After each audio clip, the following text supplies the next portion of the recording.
आने वाले समय में लगता है आपको कि राहुल गांधी जी प्रधानमंत्री बनेंगे? आपने सुना होगा मुंगरी लाल के हसीन सपने। मोदी ने अगर कोई वादा किया तो उसको पूरा करेंगे। आज भी जनता को मोदी जी पर भरोसा है, जबकि राहुल गांधी जी के लाए के झूठे आरोपों ही जनता साफ साफ समझती है। अच्छा, कांग्रेस की जब सरकार बनती थी तो जब कांग्रेस भी तो उन्हीं ईवीएमओ के बूते 2 बार सरकार बनाकर बैठी थी। कांग्रेस पार्टी कहती है बीजेपी जो है वो धर्म को लेके और राष्ट्रवाद को लेके वोट लेती है। हम अपने धर्म को मानते हैं, उसको स्वीकार करते हैं, सारे रूप से स्वीकार करते हैं, दोगली बात नहीं करते। कि आज भारतीय जनता पार्टी जीतती है तो उसके कार्यकर्ताओं की मेहनत से जीतती है। इनके कार्यकर्ता केवल और केवल अखिलेश यादव जी के संग सेल्फी खिंचा के फेसबुक पर डाल देनी है, भौकाल बनाना है।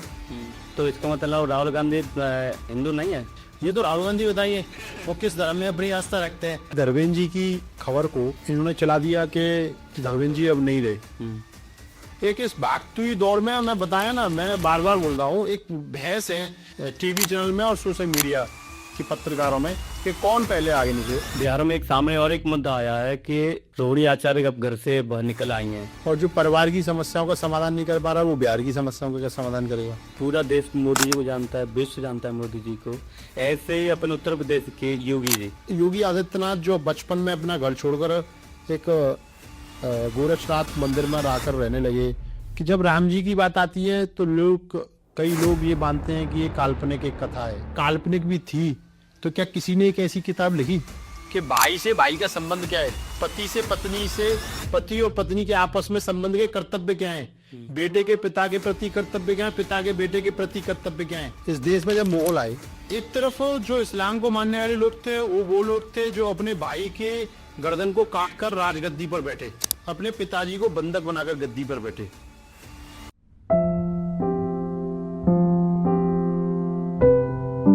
Hello everyone, welcome to Vivek Sharma talk show. मैं आपका होस्ट विवेक शर्मा, आप देख रहे हैं विवेक शर्मा टॉक शो। आज का जो विषय है वो है बिहार पे, जो बिहार में बीजेपी जीती है उस पर। और जो विपक्ष कह रहा है कि बीजेपी वोट चोर है, वोट चोर है। मैंने एक वीडियो डाला था उस पर जो सबसे भर के कमेंट आएंगे, उसमें सबने ये लिखा है कि बीजेपी वोट चोर, बीजेपी वोट चोर। तो क्या वाकई में बीजेपी वोट चोर है या नहीं है? क्या ये कांग्रेस हार गई इसलिए एक अपने को जो लोगों में छवि उसको छिपाने का कार्य कर रही है? तो इन सभी सवालों के जवाब देने के लिए हमारे साथ हैं बीजेपी की अनुभवी नेता स्वामी चौधरी जी। नमस्कार सर। नमस्कार धन्यवाद। कैसे हैं भैया आप? बस बढ़िया विवेक जी। सर, आप देख रहे हैं कि अगर इस समय बीजेपी जीती है बिहार में, तो बिहार में बीजेपी जीतने के बाद में कांग्रेस कह रहे है कि बीजेपी ने वोट चोरी की है। आपका क्या विचार है इस पर? देखिए, जब कोई व्यक्ति कोई किसी भी खिताब को हारता है, किसी भी चुनाव को हारता है या किसी मैच को हारता है या कहीं भी हारता है, तो अच्छा व्यक्ति वो होता है जो अपनी हार को स्वीकार करे और अपने अंदर जो कमियां हैं उनको सुधारे और उस पर काम करे। लेकिन कांग्रेस इसका उल्टा करती है। कांग्रेस अपने अंदर की कमियों को न देखकर भारतीय जनता पार्टी पर ऐसे अलग आरोप लगाती है जिनका कोई भी सैद्धांतिक कोई सही परिणाम उनको नहीं मिल पा रहा है। इसी कारण इस प्रकार के मुद्दे के वोट चोरी कर लिया, वोट को चोरी कर रही है भाजपा की सरकार।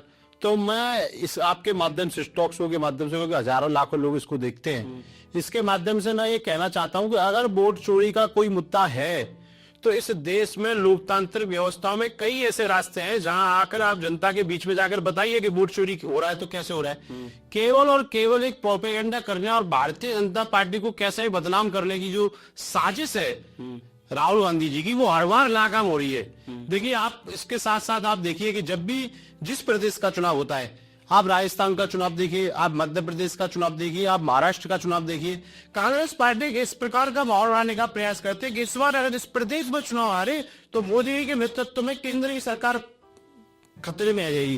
लेकिन हर चुनाव में जनता ने भारतीय जनता पार्टी का साथ दिया और मोदी जी का साथ दिया है। चाहे वो राजस्थान का चुनाव हो, चाहे वो मध्य प्रदेश का चुनाव हो, चाहे वो महाराष्ट्र का चुनाव हो, और अभी ताजा बार चाहे वो बिहार का चुनाव हो, जनता हर बार ये भरोसा करती है कि जो मोदी जी कहते हैं उसको पूरा करने का काम करते हैं। मोदी जी ने अगर कोई वादा किया तो उसको पूरा करेंगे। आज भी जनता को मोदी जी पर भरोसा है, जबकि राहुल गांधी जी के लाए गए झूठे आरोपों ही जनता साफ साफ समझती है कि राहुल गांधी द्वारा लाए आरोप है जिनकी कोई सैद्धांतिक प्रामाणिकता नहीं है।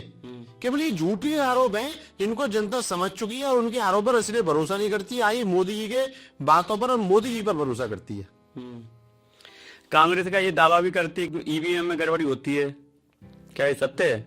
अच्छा, कांग्रेस की जब सरकार बनती थी 2004 की सरकार और 2009 की दो सरकारें का मुझे याद है, क्योंकि मैं तब से राजनीतिक समझ रखता था। उससे पहले मैं छोटा उम्र में था, मैं पढ़ाई का छात्र, शिक्षा में था, छात्र था।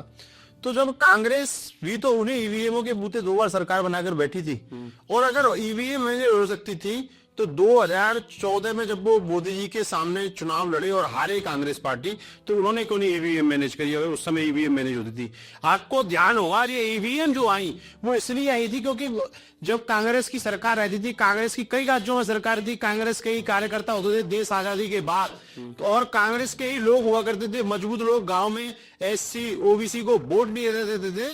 वहां कांग्रेस का बहुमूल्य बहुतायत लोग मेकर और उन बैलेट पेपरों पर ठप्पे लगा बूथ को कैप्चर कर लेते थे, वो कांग्रेस पार्टी करती थी। इसीलिए चुनाव आयोग ने, क्योंकि पारदर्शिता आ सके चुनावों में, इसलिए उन सब मुद्दों को हटाकर कांग्रेस ने ईवीएम वोटिंग मशीन का काम करने का काम है, जिससे एक व्यक्ति एक ही बार में वोट दे सकता है। अगर बैलेट पेपर चुनाव होते थे तो बगल में गांव के लोग होते थे, कांग्रेस को समर्थन करने का काम करते थे, एससी बीसी ओबीसी को वोट नहीं देते थे, उन सब लोगों के वोट एक व्यक्ति गांव का दबा रहता था और सब ठप्पे लगाकर और बॉक्स में डालने का काम करता था। वो कांग्रेस के जमाने में होता था। यही काम अगर कांग्रेस जब करती थी, अगर ईवीएम में हो सकती थी तो वो ईवीएम में भी ये काम कर सकते थे, लेकिन किसी भी तरीके से कहीं भी ईवीएम में नहीं हो सकती। मैं चुनौती आपके माध्यम से देना चाहता हूँ कि वोटिंग मशीन का हर साल हर महीने जिला अधिकारी के उन ईवीएम मशीनों का निरीक्षण होता है। उस निरीक्षण में विपक्ष के नेता, उसमें सत्ताधारी का नेता और सारे दलों के नेताओं को बुलाकर उनके सामने होता है। अगर किसी नेता को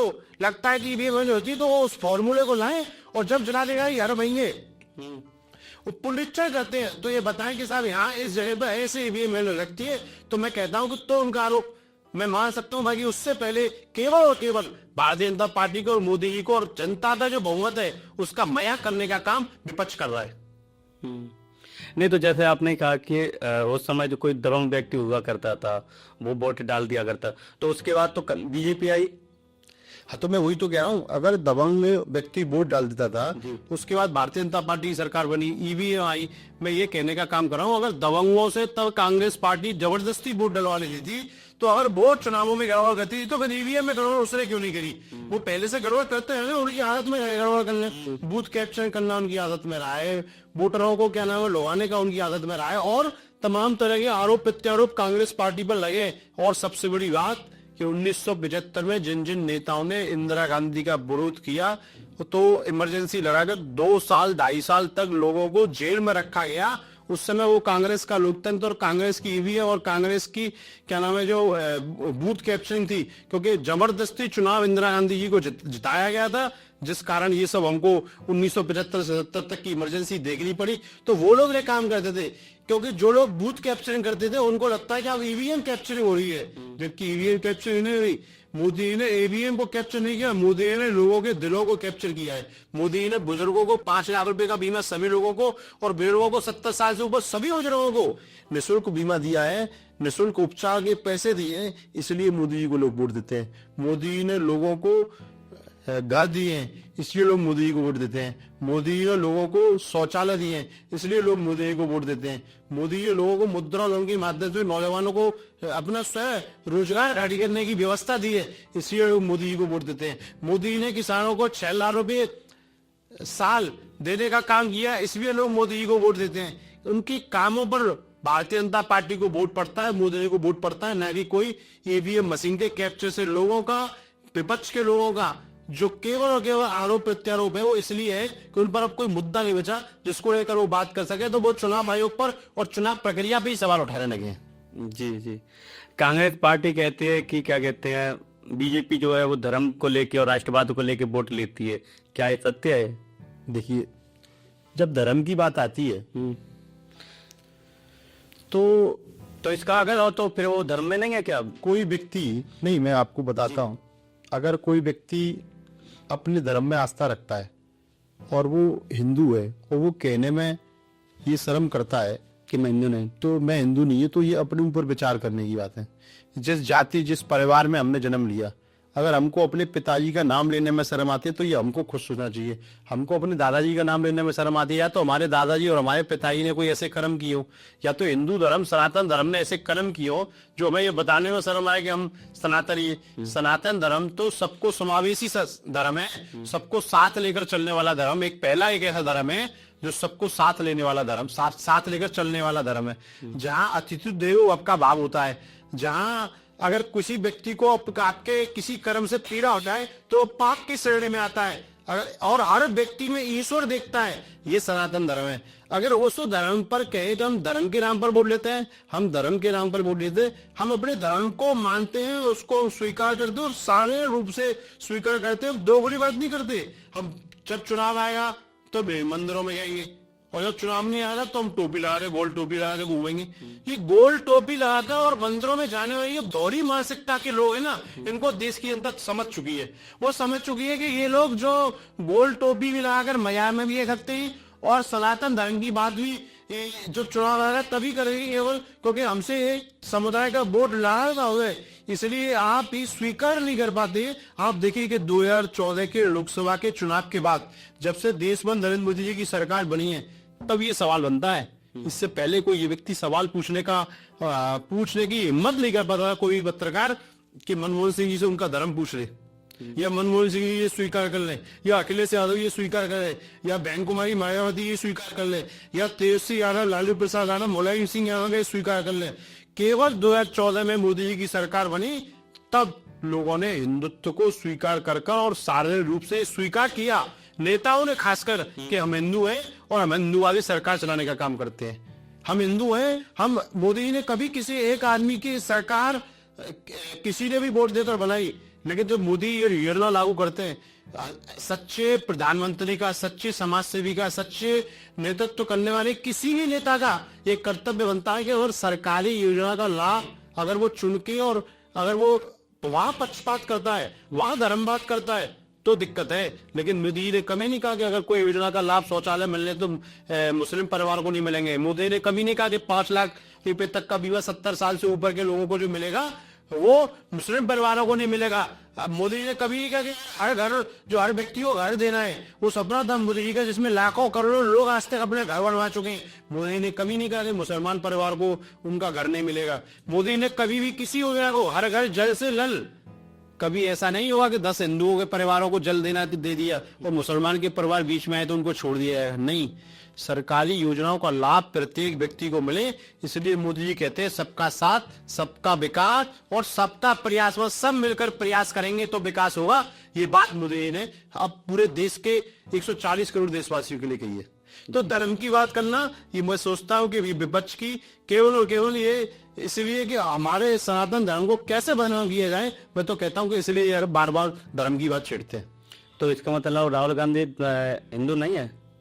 नहीं, ये तो राहुल गांधी बताइए वो किस धर्म में अपनी आस्था रखते हैं। राहुल गांधी हिंदू है, क्रिश्चियन है, या राहुल गांधी फारसी है, या राहुल गांधी मुस्लिम है? वो तो राहुल गांधी बताइए क्यों कौन है। क्योंकि ऐसे सवाल तो व्यक्ति वो उठा सकता है जो जिस धर्म में वो होना वो मानना। भाई वो तो क्या नाम है खुद बताएंगे। मैं हिंदू हूँ तो मैं आपके यहाँ स्वीकार कर रहा हूँ, तो राहुल गांधी कभी स्वीकार करा सार्वजनिक रूप से कि मैं हिंदू हूँ? कभी उन्होंने कहा क्या? आप अपनी चीजों को स्वीकार, अरे वो श्रीमती सोनिया गांधी जी के पुत्र हैं तो वो बार बार मंच पर बोलते हैं, उसको स्वीकार करते हैं ना। उसी प्रकार से ये स्वीकार करे कि वो राजीव गांधी के पुत्र है, उसको स्वीकार करते हैं, तो इसी प्रकार से ये भी स्वीकार करे कि वो सनातन धर्म में पैदा हुए हैं।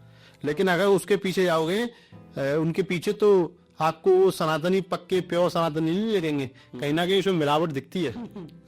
जी। तो ये बड़ा विचार करने का विषय है। सभी लोगों को सोचना चाहिए कि जो व्यक्ति ये ना कह पाए मैं हिंदू हूँ, आज तक कोई व्यक्ति ये बता दे कि राहुल गांधी ने किसी मन से कहा कि मैं हिंदू हूँ।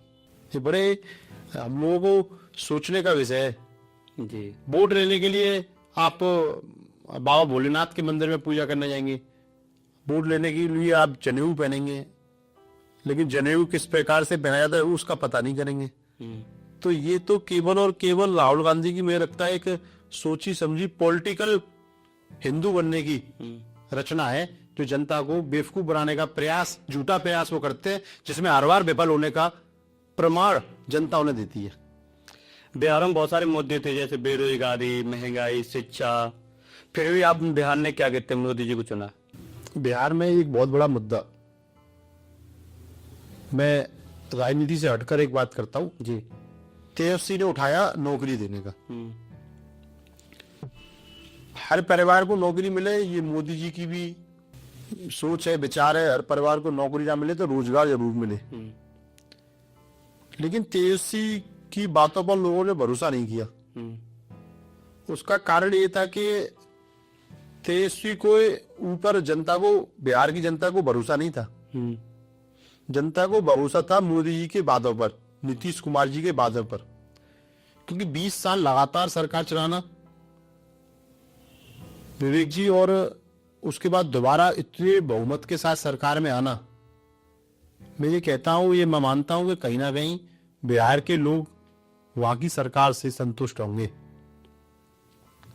कितने सारे झूठे वादे तेजस्वी ने, राहुल गांधी ने वहां भ्रमित प्रचार प्रसार करने का प्रयास किया, उस सबको जनता ने नकारने का काम किया। लोगों को लगा कि अगर तेजस्वी की सरकार बनती है तो दोबारा से वहां शराबबंदी जो लगी लागू है, वो शराब चालू हो जाएगी। बिहार में अधिकतर तबका जो है वो कामगार है, हाथ से काम करता है, और वो पैसे कमाकर लाता है, और वो पैसे कमाकर लाकर अधिकतर लोग जो है वो जो नीचे तबके के, मतलब जो काम करते हैं, निचले स्तर पर जो काम करते हैं, जो 10,000 20,000 रुपये महीने की सैलरी पाने वाले लोग हैं, वो लोग वहां दारू पीते हैं, और दारू पीकर अपने परिवारों में पत्नियों से कलेश करते हैं। तो महिलाओं ने ये सोचा कि अगर तेजस्वी की सरकार आई तो ये शराबबंदी को खोल देंगे, और अगर शराबबंदी खोल देंगे तो रोज जो आए घर में कलेश, नीतीश जी ने बंद करा रखे हैं शराब को, बंद कर कर वो दोबारा स्टार्ट हो जाए, वो दोबारा चालू हो जाएंगे। महिलाओं को नीतीश पर भरोसा था, नीतीश कुमार जी पर, महिलाओं को मोदी जी पर भरोसा था कि अगर ये लोग दोबारा सरकार में और सत्ता में आते हैं तो हमारे घर में जो शांति व्यवस्था बनी हुई है, देखिए पैसा कम मिल जाए लेकिन परिवार में शांति रहनी चाहिए। बहुत सारे ऐसे परिवारों को आप भी जानते होंगे, मैं भी जानता हूं, जहां पैसा तो अधिक है लेकिन शांति नहीं है, तो वो लोग शांति के प्रयास में जंगलों में निकल जाते हैं। तो बिहार में मेरा ये मानना है कि महिलाओं ने चुना कि ये जंगल राज की सरकार को हमको दूर रखना है, इसलिए अधिकतर महिलाओं ने भारतीय जनता पार्टी को वोट दिया। वहां के समझदार लोगों ने भारतीय जनता पार्टी को वोट दिया। ऐसा नहीं है कि तेजस्वी को वोट नहीं पड़ा है, भाई उसके भी कुछ समर्थक लोग होंगे, लेकिन जो मैं मानता हूं कि जो समझदार थे और महिलाएं, उन लोगों ने भारतीय जनता पार्टी को वोट दिया। जो इनके झूठे वादों में फंसे उन्होंने तेजस्वी को वोट दिया, कांग्रेस को वोट दिया।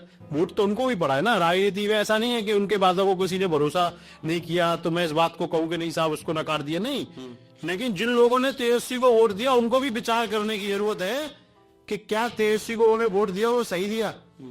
और तेजस्वी की बातों पर, राहुल गांधी जी की बातों पर भरोसा नहीं है कि यार आरोप लगाते हैं, आरोप प्रत्यारोप से आगे जाइए, क्योंकि राजनीति के समीकरणों को, राजनीति को समझने की जरूरत है। केवल आरोप प्रत्यारोप से सरकार आप नहीं बना सकते, ग्रास रूट पर काम करने की जरूरत है। आज प्रत्येक भारतीय जनता पार्टी का कार्यकर्ता जो भारतीय जनता पार्टी में है, भारतीय जनता पार्टी में किसी राजनीतिक पद पर काम कर रहा है या नहीं कर रहा है, या कभी भी कहीं राजनीतिक पद पर रहा है, वो 4 से 5, 6, 8, 8, 10, 10, 12, 12 घंटे लगातार पार्टी का काम करते हैं, लगातार जनता के बीच में रहते हैं। इस मुद्दे को भी समझने की जरूरत है। जो लोग वोट चोरी का और ईवीएम मशीन में गड़बड़ी का आरोप लगाते हैं, उन सभी नेताओं से, चाहे वो राहुल गांधी जी हो, चाहे वो तेजस्वी हो, चाहे वो अखिलेश यादव हो, जितने भी लोग इस देश भर में विपक्ष के लोग मोदी जी पर या चुनाव आयोग पर वोट चोरी का या ईवीएम मशीन में गड़बड़ी का आरोप लगाते हैं, मैं सबको ये जवाब देना चाहता हूं, और इसके आप सबके माध्यम से सब कान खोलकर सुने कि आज भारतीय जनता पार्टी जीतती है तो उसके कार्यकर्ताओं की मेहनत से जीतती है। आज अगर भारतीय जनता पार्टी की सरकार आती है, मोदी जी जीतते हैं, तो जो कार्यकर्ता बूथ लेवल पर काम करता है, अपना घर परिवार छोड़कर सुबह शाम, मतलब मैं बताता हूँ कि 2 से 12 घंटे तक, 2 घंटे से लेकर 12 घंटे तक पार्टी का प्रत्येक कार्यकर्ता काम करता है। 11, 12, 13 करोड़ की फौज भारतीय जनता पार्टी की, प्रत्येक प्रदेश में कार्यकर्ता, प्रत्येक बूथ पे कार्यकर्ता, सेक्टर पे कार्यकर्ता, विधानसभाओं पे कार्यकर्ता। आज भी अच्छी रही, आप विपक्ष में होने के बाद भी विपक्ष के लोग आपको जनता के बीच में नहीं दिखते। और जो हम सत्ता में आए हैं, जनता ने लाई है हमको सत्ता में, तो हम फिर भी सत्ता में रहने के बाद लोग तो सत्ता के मजे मारते हैं, लेकिन भारतीय जनता पार्टी का कार्यकर्ता सत्ता के मजे न लेकर बूथ स्तर पर आज भी जनता के साथ रहता है। जनता की कोई समस्या का समाधान करने का प्रयास करता है, जनता के बीच में जाता है। लगातार आप जब भी देखते होंगे अखबार, टीवी चैनल, किसी भी भारतीय जनता पार्टी कार्यकर्ता की आप आईडी खोल के देख लीजिए, डेली कोई ना कोई कार्यक्रम में सहभागिता रखता है या जनता आती है। इसलिए भी भारतीय जनता पार्टी जीतती है। इनके कार्यकर्ता केवल और केवल अखिलेश यादव जी के संग सेल्फी खिंचा के फेसबुक पर डाल देनी है, भौकाल बनाना है। राहुल गांधी जी के कार्यकर्ता पूरे उत्तर प्रदेश में कहीं दिखते ही नहीं है, कांग्रेस पार्टी की दिखती नहीं है। तो जब आप जनता के बीच में नहीं जाओगे तो कैसे जीत जाओगे? भारतीय जनता पार्टी का कार्यकर्ता आपको हर गांव और बूथ पे दिखता है। तो जो मेहनत करेगा, जो जनता के बीच में रहेगा, जनता उसी को वोट देती है। जी, इसी से जुड़ा हुआ मेरा क्वेश्चन आपसे कि बिहार में जो मुस्लिम वोट मिले वो कांग्रेस को मिले, आरजेडी को मिले, और लेकिन हिंदू जो वोट थे वो बीजेपी को मिले। ये तो कांग्रेस को और तेजस्वी को समझने की जरूरत है। हम लोग तो कहते हैं कि अगली बार जब 2030 में जब बिहार में चुनाव हो तो मुस्लिम भी हमको वोट दें, हम तो निमंत्रण देते हैं। ये तो कांग्रेस को सोचने की जरूरत है कि हिंदू वोट हमको क्यों नहीं मिला, हमको वोट दे रहा है, हम क्यों, हम तो संतुष्ट हैं, वो हमको वोट दे रहे हैं। हम तो जो हमको दे रहा है वो तो ठीक है, लेकिन अगली 2030 जब आई तो हम चाहेंगे कि मुसलमान भी हमको वोट दें, जिससे कि हम और बम्पर तरीके से जीते। आने वाले उत्तर प्रदेश के चुनाव में भी हम मुस्लिमों से चाहते हैं कि वो हमें वोट दें। हम तो उनको नहीं मिलना, ये तो कांग्रेस के लोग ही आपको बता सकते हैं, तेजस्वी को लोग बता सकते हैं। मैं इतना कहता हूँ कि भारतीय जनता पार्टी का कार्यकर्ता काम करता है, भारतीय जनता पार्टी का कार्यकर्ता सनातन धर्म में आस्था रखता है, भारतीय जनता पार्टी का कार्यकर्ता सबका साथ, सबका विकास, सबके प्रयास के इस मूल मंत्र में भरोसा रखता है, उसके साथ वो आगे चलता है, इसलिए जनता उसको वोट देती है। जी, विपक्ष लगातार कहता रहता है कि उसकी मीडिया खरीदी हुई है। देखिए, पत्रकारिता कहीं ना कहीं सोशल मीडिया के इस जमाने में कमजोर हुई है। लोकतंत्र का चौथा स्तंभ कमजोर हुआ है। मैं इसको इसलिए मानता हूं कि अभी धर्मेंद्र जी की खबर को इन्होंने चला दिया कि धर्मेंद्र जी अब नहीं रहे। आप सोचो, इतना बड़ा अभिनेता और उसकी कोई खबर बिना पुष्टि के आप चला रहे हैं, बिना जानकारी के चला रहे हैं। क्योंकि एक जो ये मेरा व्यक्तिगत मानना है, एक सोशल मीडिया और एक न्यूज चैनल आपस में इनकी एक लड़ाई चल रही है कि कौन आगे निकलता है। उस दौड़ में गलत खबर जो पत्रकार हैं वो चला देते हैं। उनसे मेरा सभी से ये करबद्ध निवेदन है कि किसी भी खबर को पुष्टि के साथ चलाएंगे तो आपकी विश्वसनीयता जनता के बीच में ज्यादा रहेगी। और आप देखिए, विपक्ष कोई झूठा आरोप मोदी जी पर लगाता है तो उसको खूब चलाते हैं। उसकी पुष्टि कराइए ना, आप राहुल गांधी जी उसकी पुष्टि कराइए, अखिलेश यादव जी से उसकी पुष्टि कराइए। जितना झूठ को आप फैलाएंगे उसमें कहीं ना कहीं पत्रकारिता की भी भूमिका है। और ये लोग केवल टीआरपी का एक खेल नया चला है, जिसमें सोशल मीडिया वर्सेस जो टीवी चैनल्स हैं उनके बीच में एक युद्ध चल रहा है। उस युद्ध में कौन आगे निकले, उसमें टीआरपी किसकी ज्यादा हो, इसलिए वो खबर की सत्यता को ना जाने पहचाने उसको चलाने का काम कर रहे हैं। ये बड़े हम लोगों के लिए लोकतंत्र के हमारा चौथा स्तंभ है पत्रकारिता, उसको ये समझने का विषय है कि केवल और केवल किसी भी बात को बिना पुष्टि के, बिना किसी के कहने से ना चलाएं, उसकी पुष्टि करिए। पुष्टि कर कर जब चलाएंगे तो आपकी विश्वसनीयता जनता की, नेताओं की आप पर ज्यादा रहेगी। इसलिए आप देखें सोशल मीडिया पे कई खबरें चलती हैं तो अभी धीरे धीरे लोगों में जागरूकता आ रही है कि उसको कंफर्म करते हैं कि क्या ये सही है और क्या ये गलत है। सोशल मीडिया जितना हम लोगों के लिए अच्छा है, उससे कहीं ज्यादा आने वाली पीढ़ी में खराब भी हो रहा है। उसकी जो मोदी जी ने कहा था, मुझे याद है एक भाषण में उन्होंने कहा कि क्या हम मोबाइल का व्रत रख सकते हैं क्या? हमको एक दिन मोबाइल नहीं चलाना है। तो कहीं ना कहीं मोदी जी को उसके जो विलक्षण है सोशल मीडिया के वो दिखे, तो उन्होंने इसलिए जनता को आह्वान किया कि सोशल मीडिया से थोड़ी दूरी बनानी है। लेकिन टीआरपी और टीआरपी मिलती है तो आपको भी समझ सकते हैं कि क्या मिलता है, उससे थोड़ा सा दूर अपने आप को रखना है। आर्थिकता से दूर रहकर सत्यता के आधार पर चलेंगे तो भी आर्थिक रूप से और मजबूत हो सकते हैं। केवल क्योंकि टीआरपी जो हम कहते हैं वो टीआरपी किस लिए बटोरी जा रही है, उसका एंड में रिजल्ट क्या मिलता है। ज्यादा टीआरपी होगी तो ज्यादा अच्छे ऐड मिलेंगे, ऐड वाले ज्यादा पैसा देंगे। तो केवल इसके लिए चलाना ये गलत है, क्योंकि मैं अगर अपनी जिम्मेदारी को नहीं समझता हूं तो ये इसमें मेरी गलती है। अगर पत्रकारिता जॉब में जितने भी लोग हैं वो अपनी जिम्मेदारी को नहीं समझते हैं तो ये उनकी गलती है। अपनी जिम्मेदारी को समझें, उसके साथ आगे बढ़ेंगे तो ज्यादा समाज के लिए अच्छा रहेगा। और ये जो विपक्ष का आरोप है कि गोदी मीडिया या इस प्रकार के जो आरोप लगते हैं, देखिए पत्रकार का असली कर्तव्य है कि जनता से जुड़े हुए मुद्दों को उठाए और नेताओं से उसके जवाब पूछे, ना कि इस बात पर ज्यादा ध्यान दे कि वोट चोरी हो गई, ईवीएम मशीन हैक हो गई। तो पत्रकार तो इतना बड़ा चैनल लेके घूम रहे हैं, वो ईवीएम कहाँ हैक होती है वो बताएं कैसे हो सकती है, वो किसी इंजीनियर को बुलाएं, किसी से पूछवाएं। तो अगर राहुल गांधी ऐसे आरोप भारतीय जनता पार्टी पर लगाते हैं तो उसका विरोध करें, उन मुद्दों को छेड़ना, उनको बोलना, उनको पूछना बंद कर दें तो ज्यादा ठीक रहेगा। क्योंकि उन सवालों पर ध्यान देना बिल्कुल बंद कर दें। विकास की बात करें ना, मोदी ने कितने पुल बना दिए उसकी बात करें, मोदी ने कितनी सड़कें बनवा दी उसकी बात करें। आज सड़क का इंफ्रास्ट्रक्चर पूरी दुनिया में भारत का सबसे आगे चल रहा है बनाने में। पूरी दुनिया में जितनी सड़कें बनती है, अमेरिका चाहे रूस, उन सब में भारत में सबसे तेजी से सड़क का निर्माण हो रहा है। इसकी बात कभी किसी पत्रकार ने की है?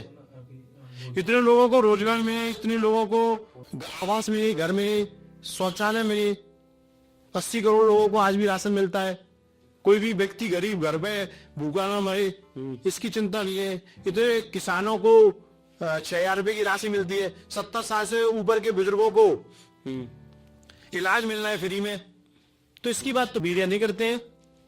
केवल और केवल झूठे आरोपों को समझना, उसके आरोप लगाना और उसके समाज और जनता के मन में भ्रम डालने की स्थिति पैदा करना, ये पत्रकारों को भी जिम्मेदारी है।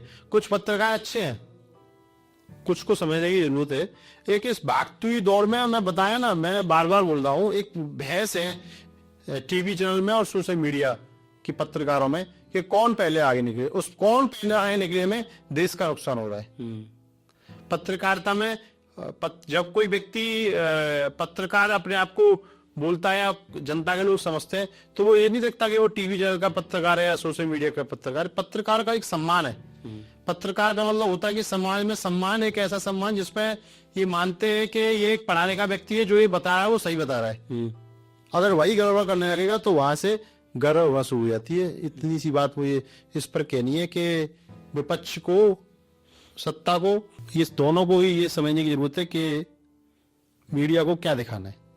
बिहार में एक सामने और एक मुद्दा आया है कि रोहिणी आचार्य अब घर से बाहर निकल आई हैं, कुछ गाली गलौज हुई है, उसमें आपकी क्या सोच है? ये एक परिवार का मुद्दा है। राजनीतिक व्यक्ति होने के नाते मुझे इस पर अपनी टिप्पणी नहीं करनी चाहिए। उनका परिवार का मसला है, वो अपने परिवार में बैठ के सुलझाएंगे। लेकिन क्या है कि जब कोई व्यक्ति सामाजिक जीवन में आता है तो उस पर 50 चुनौतियां भी रहती हैं और जिम्मेदारियां भी रहती हैं समाज की। उन जिम्मेदारियों को देखते हुए अपने घर की बात को घर में ही बैठकर सुलझाना, उसका समाधान करना, ये सच्चे परिवार की हितैषी की जिम्मेदारी होती है। और जो परिवार की समस्याओं का समाधान नहीं कर पा रहा, वो बिहार की समस्याओं का क्या समाधान करेगा? ये तो जनता ने उसको नकारने का काम किया। लेकिन मैं इस पर ज्यादा नहीं बोलकर केवल इतना कहना चाहता हूँ कि ये उनके परिवार का मसला है। तेज प्रताप भी नाराज चल रहे हैं, रोहिणी जी आज चली गई, तेजस्वी आज भी घर में ही है। क्या कारण है कि सब लोग जो है विघटन हो रहा है परिवार में? उस पर मैं उनको ये कहना चाहता हूँ कि वो अपने परिवार की समस्याओं का मिलकर निपटारा करेंगे। उस पर राजनेताओं को या किसी भी नेता को ज्यादा नहीं बोलना चाहिए, उस पर राजनीति नहीं करना चाहिए, ये मेरा मानना है। क्योंकि वो घर का घर का मामला है, वो अपने घर में सुलझाए। जी जी जी। जो सर क्या कहते हैं, आने वाले समय में लगता है आपको कि राहुल गांधी जी प्रधानमंत्री बनेंगे? आपने सुना होगा मुंगेरी लाल के हसीन सपने। श्रीमती सोनिया गांधी जी, श्रीमती प्रियंका गांधी जी और कांग्रेस के तमाम कार्यकर्ता और समर्थक ये सपने राहुल गांधी जी उनको दिखाने का प्रयास कर रहे हैं, लेकिन हकीकत में हर बार प्रधानमंत्री का तो छोड़िए, वो राज्यों की सरकार बनाने में भी नाकाम रहते हैं। क्योंकि राहुल गांधी में एक बेसिक जो मुझे कमी दिखती है, वो जनता से कनेक्ट नहीं हो पाते, जनता से जोड़ नहीं पाते। जनता की समस्याओं का समझदारी उनके अंदर मुझे नहीं दिखती है कि क्या समस्याएं। केवल और केवल होता क्या है कि उन्हें वो जो जिस परिवार में वो पैदा हुए, उनके और इस देश की जो आम जनमानस है, उसके बीच में इतना बड़ा लंबा एक गैप है जिसको पाट पाना मुश्किल है। मोदी जी एक ऐसे परिवार में पैदा हुए जिसके देश की आबादी जो है अधिकतर उसी प्रकार की, एक उसी स्ट्रक्चर, पारिवारिक स्ट्रक्चर की जहां से मोदी जी निकले वहां उस समय की थी। तो मोदी जी ने उस दर्द को समझा है, तो वो उस लोगों के उस दर्द को समझते हैं, गरीब के दर्द को मोदी जी समझते हैं। और जो व्यक्ति दर्द को समझता है वो इसका इलाज जान सकता है। अगर आप डॉक्टर के पास जाएंगे, उसको आप बताते हैं ना, आप ही तो बताते हैं कि मुझे बुखार आ रहा है तो खांसी भी हो रही, जुकाम भी हो रही, जुकाम हुआ है तो कैसा हो रहा है, बुखार हो रहा है तो एक बार आ रहा है, दिन में कितना आ रहा है, तभी तो डॉक्टर दवा लिख पाता है। तो अगर डॉक्टर को आप समझा ही नहीं पाएंगे या डॉक्टर आपकी बात को समझ ही नहीं पाएगा तो कैसे दवा लिखेगा? यही राहुल गांधी जी का, वो जनता की बातों को या देश की जनता के नेचर को उनको समझ नहीं पाते हैं। वो एक जनता के बीच में, उनके बीच में मुझे कई लेवल का गैप दिखाई देता है। वो गैप को मुझे लगता नहीं कि राहुल गांधी कभी पाट पाएंगे। और वही भारतीय जनता पार्टी के नेता, भारतीय जनता पार्टी अगर तो वो जनता के बीच में से निकले हैं, इसीलिए भारतीय जनता पार्टी परिवारवाद पर या उस पर भरोसा नहीं करती है। वो एक नए कार्यकर्ता को जेपी नड्डा जैसे को राष्ट्रीय अध्यक्ष बनाते हैं, जिससे कि नई नई चीजों को समझ में आए और वो देश में लागू कर पाए, लोगों की, देश के लोगों की समस्या को समझ सके, उनका समाधान करने का प्रयास कर सके।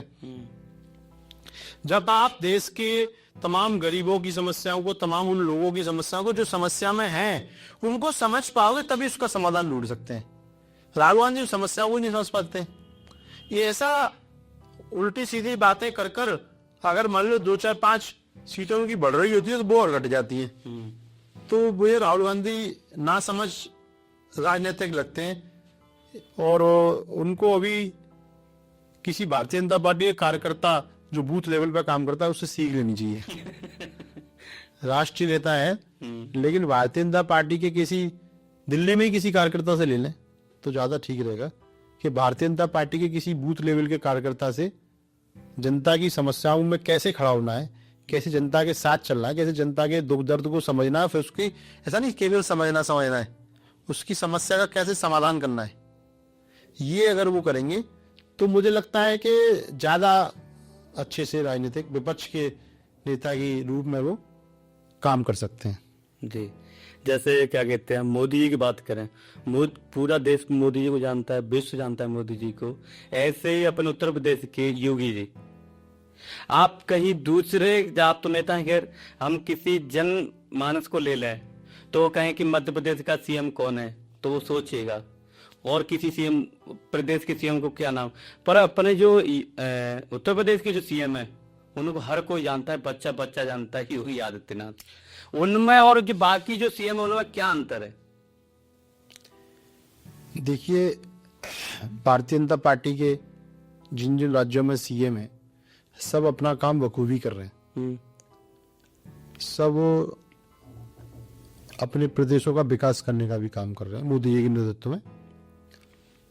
लेकिन इस बात को डिनाई नहीं किया सकता कि पूरे देश भर में सबसे ज्यादा डिमांड अगर किसी मुख्यमंत्री की सभाओं को लेकर, वोट को लेकर, जब भी चुनाव होता है तो मुख्यमंत्रियों की अगर बात करें, सबसे ज्यादा डिमांड रैली की अगर कोई कार्यकर्ता, कोई नेता करता है अपने विधानसभा क्षेत्र में या लोकसभा क्षेत्र में तो योगी जी की करता है। तो योगी जी स्पष्टवादी नेता है, वो कभी भी किसी सवाल का जवाब घुमाकर नहीं देते, सीधा स्पष्ट जवाब देते हैं। कहीं ना कहीं जो सनातन के माध्यम से उन्होंने अपने अंदर जो कि ऊर्जा इकट्ठी कर रखी है, जो देश के और समाज के भले के लिए है, और जो सनातन की तपस्या से तप जो उनके अंदर है, जो विचार उनके अंदर है, वो उन सारे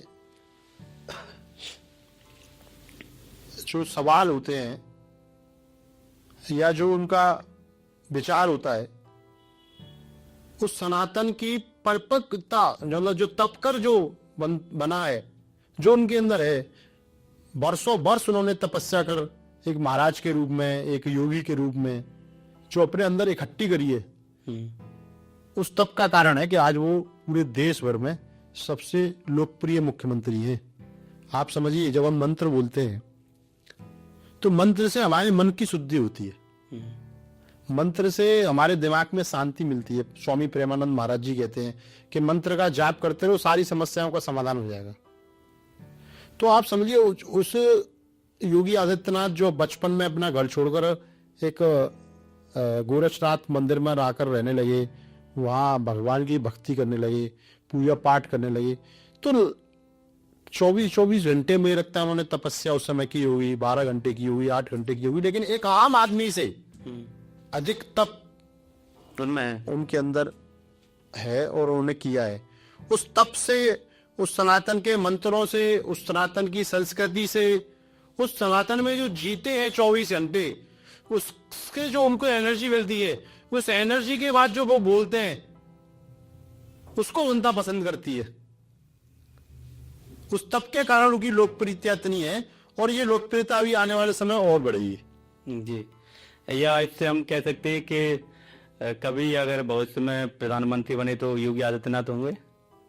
बेशक उनके अंदर वो सारे गुण हैं जो उनको प्रधानमंत्री की कुर्सी पर बिठा सकते हैं, ले आ सकते हैं, लेकिन ये मेरा खुद का व्यक्तिगत या पार्टी के रूप में कहना, मेरा कुछ का कहना उसमें उचित नहीं होगा। ये मैं प्रधानमंत्री वाले पद पर कुछ नहीं कहना चाहता, लेकिन मैं ये कह सकता हूँ कि उनके अंदर वो क्षमता है कि वो प्रधानमंत्री पद को भी बड़े अच्छे से निर्वहन कर सकते हैं, क्योंकि उनमें सनातन की तपस्या है। जिस पद पर भी वो रहेंगे, जहां भी वो रहेंगे, वहीं अपनी संस्कृति को बढ़ाने का काम करेंगे, वहीं अपने समाज को, अपने देश को, अपने प्रदेश को आगे ले जाने का काम करेंगे। इस भारतीय जनता पार्टी में कई ऐसे नेता हैं जिनके अंदर ये क्षमताएं हैं देश के प्रधानमंत्री बनने की, प्रदेश के मुख्यमंत्री बनने की, सांसद बनने की, विधायक बनने की, लेकिन एक पार्टी तय करती है मिलकर, वो एक अलग विषय है। लेकिन मैं ये कहता हूं कि उनके अंदर भी वो क्षमताएं हैं, और वो भी देश का, प्रदेश का तो सफल नेतृत्व करिए, देश का भी कर सकते हैं। और उनके अंदर जो तपस्या से, जो तप से जो शक्ति अर्जित हुई है, उसको देश का उसको, उससे देश को लाभ लेना चाहिए। जी, ये मेरा कहना है। सनातन धर्म को लेके आपका क्या विचार है? उसको कैसे बढ़ाया जाए और उसको कैसे बचाया जाए? देखिए, सनातन तो स्वयं एक ऐसा धर्म है, सनातन एक तरह से विचार है। आपने एक बहुत अच्छा सवाल पूछा है, मैं इसके माध्यम से आपको एक इसका सही जवाब देने का प्रयास कर सकता हूं अपनी तरफ से, जो मैं सोचता हूं। सनातन एक ऐसा धर्म है जो एक विचार है, जो एक जीवन जीने की पद्धति है। ये धर्म नहीं, एक जीवन, अच्छा जीवन कैसे जिया जा सके, 3-4 बातें मैं आपको इस बारे में बताऊंगा। सनातन धर्म में हमको जिसने कुछ दिया, हमने उसका पूजा की। हमको माँ बाप ने जीवन दिया तो हम अपने माँ बाप को पूछते हैं। हमको गुरु ने शिक्षा दी तो हम अपने गुरु को पूछते हैं। हमको पृथ्वी माँ ने रहने का या स्थान दिया तो हम पृथ्वी माँ को माँ कहकर उसे पूछते हैं, पृथ्वी को पूछते हैं। हमको सूर्य देवता ने रोशनी दी तो हम सूर्य देवता को पूछते हैं। हमको गंगा जल ने जल दिया तो हम गंगा माँ की पूजा करते हैं, गंगा माँ, यमुना माँ। हमको पीपल ने 24 घंटे ऑक्सीजन दी तो हम पीपल को भी देवता मानते हैं, हम उनकी भी पूजा करते हैं। कुल मिलाकर मैं ये कह सकता हूं कि जिसने भी सनातन धर्म में कुछ दिया, हम उसकी पूजा करते हैं। तो हमने हमेशा अपने देने वाले की इज्जत की है, ये सनातन है। हम देखिए, भगवान राम की जब बात आती है, कृष्ण जी की जब बात आती है, तो मैं भगवान राम पर बात कहना चाहता हूं कि जब राम जी की बात आती है तो लोग कई लोग ये मानते हैं कि ये काल्पनिक एक कथा है या एक काल्पनिक लिखी गई एक किताब है। मैं उन काल्पनिक कहने वाले लोगों से, मैं तो उसको सत्य आधारित घटना, मैं तो सनातन में भरोसा रखता हूं, तो मैं ये बात तो नहीं कह सकता हूं, लेकिन जो काल्पनिक इसको कहते हैं, मैं उनको कहना चाहता हूं, अगर काल्पनिक भी थी तो क्या किसी ने एक ऐसी किताब लिखी कि जो ये प्रेरणा दे सके कि भाई से भाई का संबंध क्या है, पति से पत्नी से, पति और पत्नी के आपस में संबंध के कर्तव्य क्या है, बेटे के पिता के प्रति कर्तव्य क्या है, पिता के बेटे के प्रति कर्तव्य क्या है। एक अपनी सौतेली मां जिसने उनको वनवास करा दिया, उसके प्रति भी उनकी धारणा, उनका विचार नहीं बदला, तो मां के प्रति कितने सम्मान व्यक्ति के अंदर आना चाहिए, ये रामायण सिखाती है। इस देश में जब मुगल आए, मुगलों ने 1400-1500 के आसपास इस देश में 1600 तक राज किया, आगे भी किया पीछे भी किया। तो एक तरफ जो इस्लाम को मानने वाले लोग थे वो लोग थे जो अपने भाई के गर्दन को काटकर राजगद्दी पर बैठे, वही लोग अपने पिताजी को बंधक बनाकर गद्दी पर बैठे। और हमको भगवान राम की जो जीवनी है, जो रामायण है, जो वो सीख ये देती है कि जिन उनकी सौतेली माँ ने भगवान राम को वनवास करा दिया, और जब वो वनवास पर चले गए और उनके भाई को जब ये पता लगा, भगवान भरत लौट कर आए, उनको पता लगा कि मेरे भाई को मेरी माँ ने मुझे राज दिलाने के लिए वनवास करा दिया है, तो आप सोचो ना, मैं उस राज को स्वीकार करने से मना कर दिया और अपनी माँ से इस बात का विरोध किया।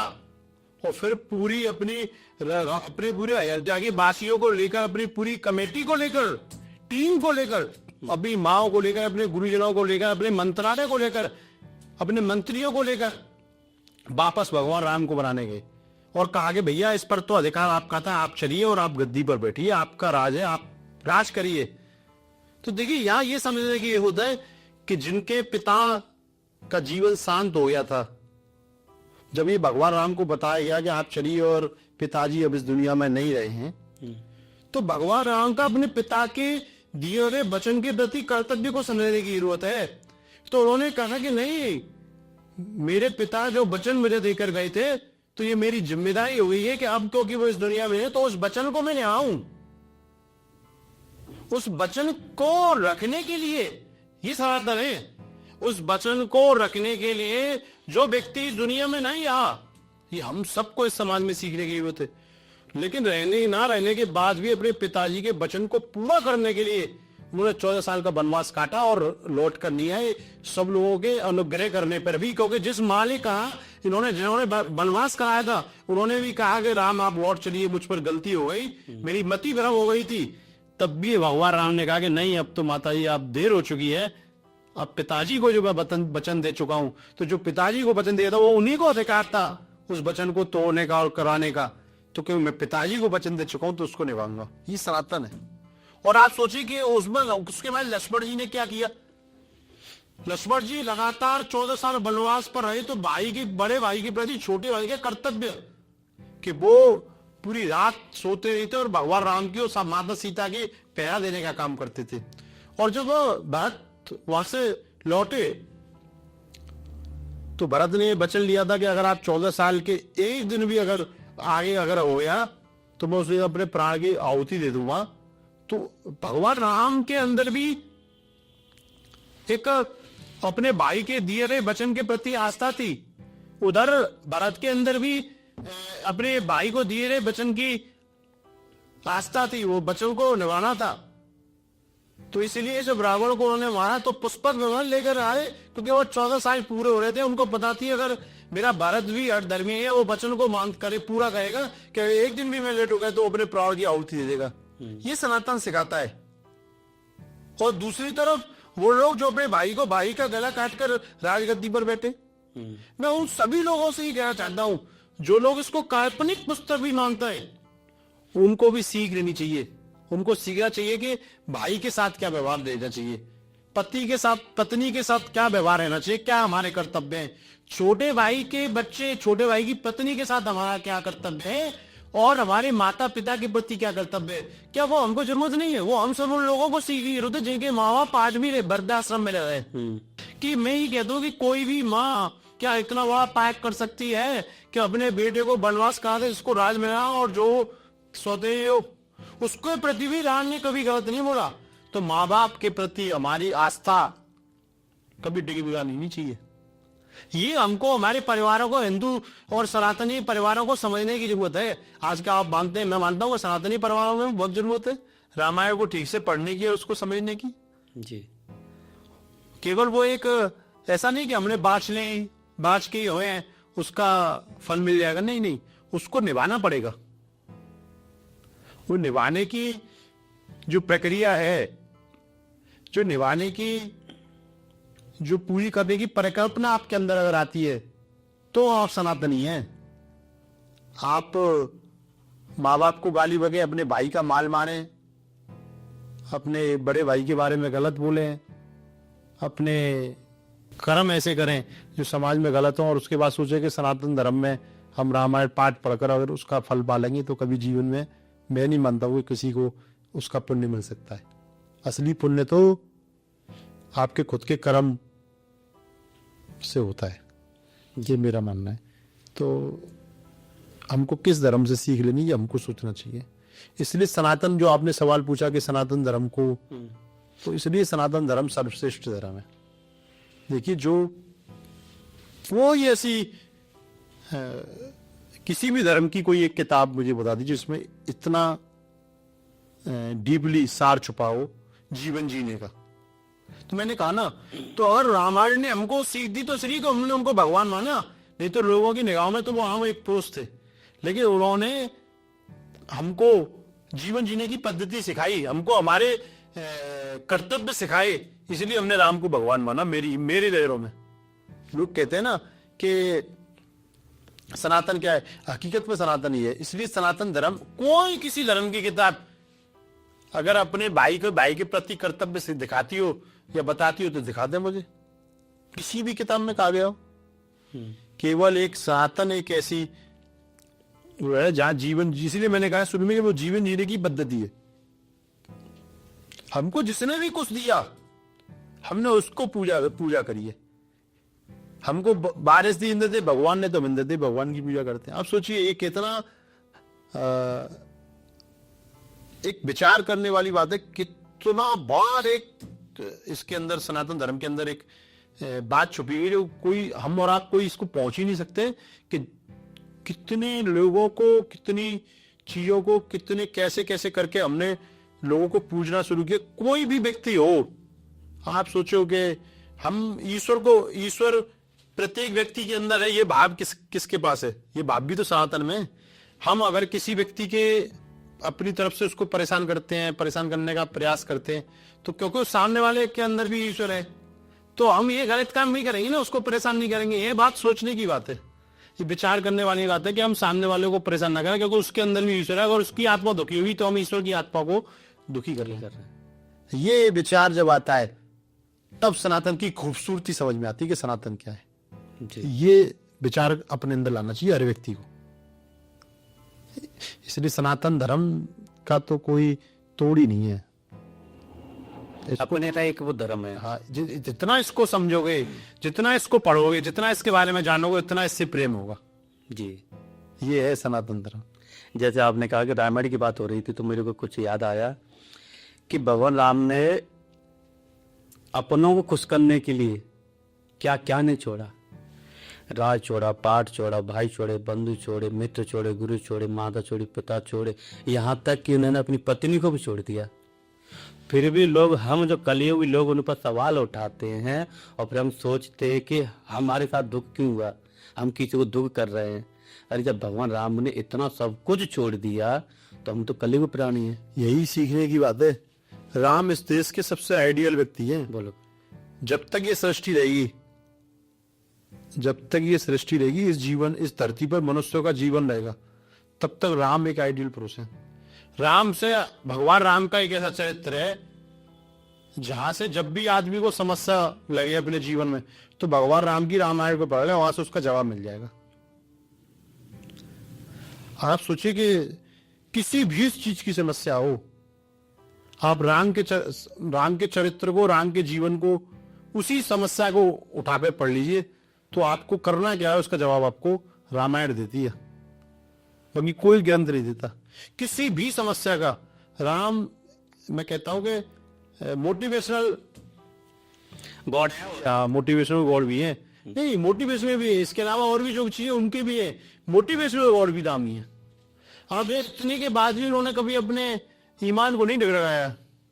आपने बताया इतनी सारी चीजें हैं कि भाई, पति, परिवार, पत्नी, बच्ची, सब कुछ छोड़ दिया, पत्नी तक छोड़ दिया हमारा। लेकिन जो उनके कर्तव्य थे, अपने कर्तव्य से कभी पीछे नहीं हटे, अपने कर्तव्य का हाथ और पालन करते रहे। आप सोचिए ये कैसी परिकल्पना है जिस पर कई घंटे बुलाया जाता है। बिल्कुल। और जैसा भी मेरे को याद आया कि रावण जैसा महान व्यक्ति नहीं था, और इतना बड़ा पांडित्य अगर किसी में कोई है तो वो रावण थे। और आयु कलयुग के प्राणी, हर प्राणी में रावण बसा हुआ है। उसको जब कोई दशहरा आता है तो उस रावण को जलाने जाते हैं, पर अंदर की जो अंदर बैठा रावण उसको कोई नहीं जलाता है। क्या है कि रामायण को हम देख लेते हैं लेकिन अपने अंदर भी धारण करने का प्रयास नहीं करता। मैं कहता हूं कि हम थोड़ा सा भी अपने अंदर सुधार कर लेते हैं ना, थोड़े से तो हमारा पूरा जीवन कट जाता है। हम रावण को मारते हैं, ताली बजाते हैं जब वो फूकता है, लेकिन अपने अंदर जो रावण होता है ना, उसको कोई मारने का प्रयास ही नहीं करता। उसको तो वो लोग और खा पिला दें, उसको और मजबूत करने का प्रयास करते हैं। दशहरा पे रावण जला देते हैं, लेकिन अपने अंदर के रावण को उसी दशहरा के दिन और खिला पिला के बड़ा कर लेते हैं। ये बड़ा एक अलग तरह का एक विषय है जिस पर एक लंबी चर्चा की जा सकती है।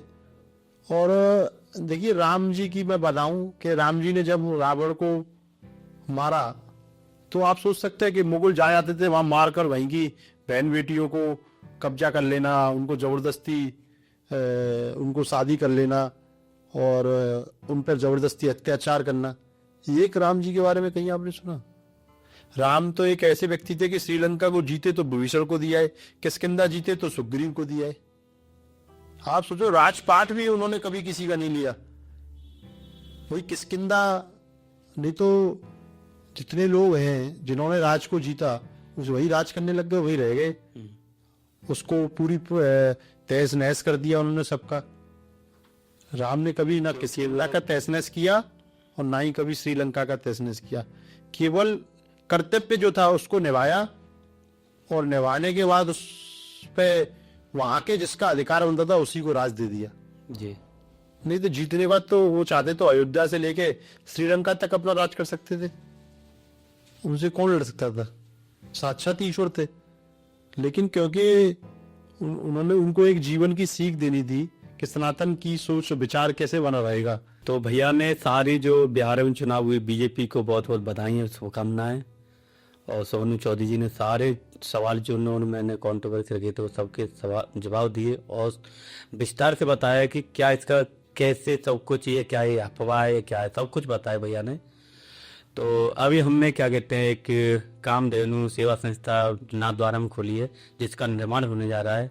तो आप सभी से अनुरोध है कि उस कामधेनु के लिए, गांव के लिए, सेवा के लिए हम एक हॉस्पिटल बना रहे हैं जो कि बहुत बड़ा प्रोजेक्ट है, जिसका प्रोजेक्ट की एक लागत आ रही है वो 6.5 करोड़ आ रही है। तो आप सभी एक एक बूंद, एक एक रुपया दान करें उस गौ सेवा के लिए, गौ माता के लिए, जिसको हम जैसे आता ना गौ माता, क्योंकि विश्व की माता है जिसके अंदर 33 कोटि देवी देवता विराजमान रहते हैं। क्योंकि भगवान कृष्ण भी उनकी सेवा करते हैं, वो है गाय माता। तो आप सभी से अनुरोध है, मेरा रिक्वेस्ट है आप सभी से हाथ जोड़ के कि आप, मैं QR कोड उसका मैं आपको लगा दूंगा इसमें, तो आप उस संस्था के लिए, कामधेनु सेवा संस्था के नाम द्वारा जो श्रीनाथ जी में है, और उसके लिए मैं ये आप सभी से अनुरोध कर रहा हूँ। मैं भैया से भी कहना चाहूँगा कि आप कहीं भी कोई हो तो आप गौ सेवा के लिए कुछ करें, और क्योंकि ये हमारा सभी का कर्तव्य है गौ सेवा। जी जी बिल्कुल, हर आदमी को करनी चाहिए और उसमें अपना जितना भी अपना कर सकते हैं वो सहयोग भी करना चाहिए। क्योंकि आजकल गायों की स्थिति पूरे देश भर में अच्छी नहीं है, तो उसके लिए आपने बड़ी अच्छी पहल ये शुरू की है। मैं आपके माध्यम से, इसके माध्यम से सबसे कहना चाहता हूँ कि जितना सहयोग अधिक से अधिक लोग कर सकते हैं वो करें, और इसमें कोई फाउंडेशन आपने नहीं रखी है, जो जितना सहयोग करना चाहे उतना कर सकते हैं। तो मेरा निवेदन है कि सभी लोग इसमें सहयोग करना अधिक से अधिक बढ़कर, और ये सहयोग आपका एक्चुअल में सही रास्ते पर जाने के लिए। और भारत देश तो एक ऐसा देश है कि अगर कोई मुहिम चलानी है तो बस आप शुरू करिए, अगर उसका ध्येय अच्छा है तो लोग मदद देने वाले लोग इस हिंदुस्तान में भी बहुत हैं। तो सभी लोग मिलकर इस जो गौशाला खोली गई है कामधेनु, उसमें सब लोग मिलकर सहयोग करें। ये मैं भी आपके माध्यम से सभी लोगों से अपील करना चाहता हूँ। तो मिलेंगे किसी दूसरे पॉडकास्ट में, जब तक के लिए हरे कृष्णा। हरे कृष्ण हरे कृष्ण।